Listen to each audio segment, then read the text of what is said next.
fire and you don't have an extinguisher or access to it, well, what can you use? Home and lifestyle expert Gigi Lubin knows the solution. How are you, Gigi? I'm good, Astrid. Thank you. Thanks for being here. Okay, so what do we do? What do we know about fires? Where should we go? That's the thing that comes into my mind when there is a fire in the house. Well, when there is a fire, you want to exit the house and you want everyone to stay outside and not go back in. And you should have a pre-designated meeting area outside. Okay. And call 911. You know, one thing I was reading in the back of one of these boxes here, it says that home fires double in size every 30 seconds. They do. So it's really important for us to know where the fire is. And you actually have a smoke detector that you can program to tell you that. Well, you can. Okay. That's this alarm that you were talking about here. It's actually a combination smoke and carbon monoxide alarm. Oh, that's great. And the feature that you were talking about is this one, where it'll scroll through the different room locations and let you select. And it talks. It does. It talks to you. Okay. Kitchen location programmed. Oh. Change location, press and hold the test button now. Let's Okay, leave so it like that. Let's say it's the kitchen. Test button after location is heard. Okay, but I was just showing that it scrolls through 11 different room locations. So let's just select that. Okay. Press and hold. And then if you have, say, a fire in the dining room, It'll tell you. it'll tell you, warning, fire in dining room, evacuate. Or conversely, if it says, you know, that there's carbon monoxide in the child's bedroom, it will say that. And you'll immediately know which alarm in your house was picking it up and where it was. And you'll know where to exit, especially since you only have a certain amount of time to leave your house. You can plan your escape route by knowing where the source is. Absolutely. You're not going to go through a certain area if that's where the alarm is telling you that the fire has started. What are the type of alarms do we have? Well, there's lots of different types of alarms. This one that we were going to show is great because it's got all Spanish information on the front. That's good. A lot of people that, you know, have recently moved here, maybe they don't speak the language, but they still need to be safe. That's right. And the warranty and everything comes in Spanish as well. It does. It does.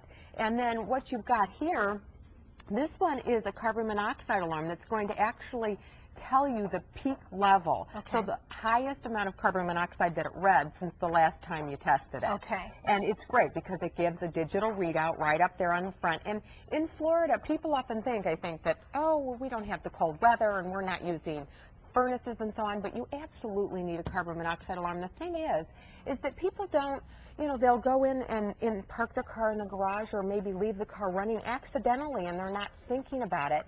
And if you have an attached garage, it can come into your home. I was going to say that, especially the townhouses and condos, they're all right next to each other. And your neighbors' homes. Exactly. And so, I mean, you know, it's a tragedy, but you hear about that happening and it killing the neighbors too. And so you have to be careful of yourself and of course be Absolutely. mindful of your neighbors. Absolutely. Where do we place these in our home? Should they be also at the top in our ceiling just like the other smoke detectors? Well, carbon monoxide is roughly the same molecular weight as air, so it can pretty much go anywhere in your home. But if you have a combination alarm like the one that we showed you earlier, that has to go up on the ceiling because it has the smoke alarm component in it, and smoke rises. Smoke rises, so it needs to be on top. I think Right. this is a really cool feature that it talks about. It's nice. Now, why do we have a remote control here? Well, because this alarm has a remote control capability. You know, Oh. people don't want to be climbing ladders to test their No. smoke alarms. Especially many senior citizens that live down here. They Right. don't want to go all the way up there and maybe hurt themselves. Well, that, and if the alarm is giving the low battery signal in the middle of the night, I hate because those. it always happens. It always happens in the middle of the night. Right, you can actually use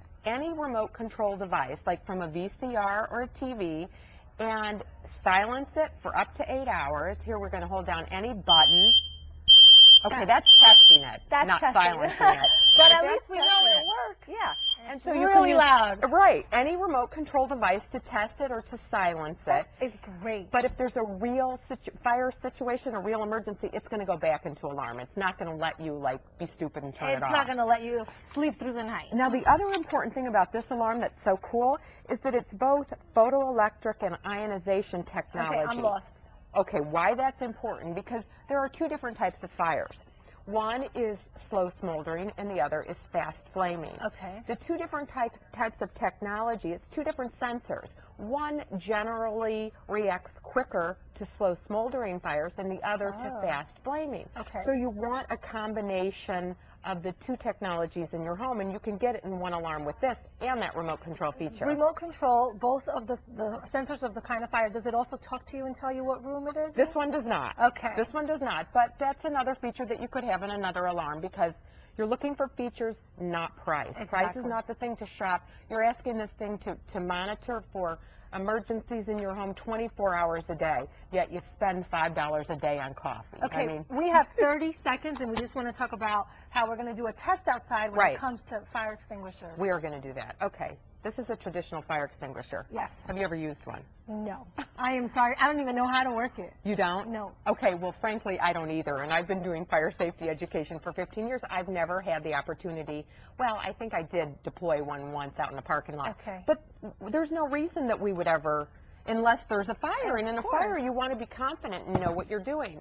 That's what's so cool about this. We talked about it in an earlier segment here. Yes. It's a spray can. And You've used a spray can? Yeah, when I spray my dishes, Pam, spray my hairspray, maybe, aerosol deodorant. So it's intuitive. It's so easy to use. All you do is you spray it on the fire. So let's do a little test Let's outside. do. Okay, we're going to be outside. Join us. We're going to do a little test to see if this Tundra really works. Okay, here we are lighting the fire. Then most fires start in the kitchen, so that's why we're using a pan. Yeah, Okay. grease fires typically, and that works on all of it. I don't know if we're going to get a flip here because I don't know if we're going to get a big fire. It's almost there. don't try this at home, guys. Okay, so See the flames? typically you would try to run to go get a fire extinguisher, but they're hard to use, and if you never use it before, you have to read the label. Tundra Fire Extinguishing Fire? Spray. Try Okay. it. Perfect. Yeah, you might want to spray a little bit more just to make sure it's all out. There you go. How easy was that? That was so easy. I don't think anyone can do it. Anyone. Even a kid, if he sees a fire, he can use this one. Well, yeah, you want the child to call the parent Of probably, course, or but 911. just but, in case. Yep. That's how simple it is. Kids shouldn't be cooking, but absolutely, it is that simple. Thank you so much, Gigi. Of course. Well, thank you so much, Gigi. That was a good little test outside. Wasn't it fun? It was. Can I keep this? Absolutely. Just, it's your own personal one. And you know what? We can actually carry these anywhere, not only in our kitchens. Right. We recommend boats, garages, Cars. They're really handy. Mhm. So for more information on home safety, all you have to do is log on to our website. It's fox4morningblend.com. And Gigi has a whole bunch of information that you can grab on how to keep you and your loved ones safe. Thanks so much. Thank you.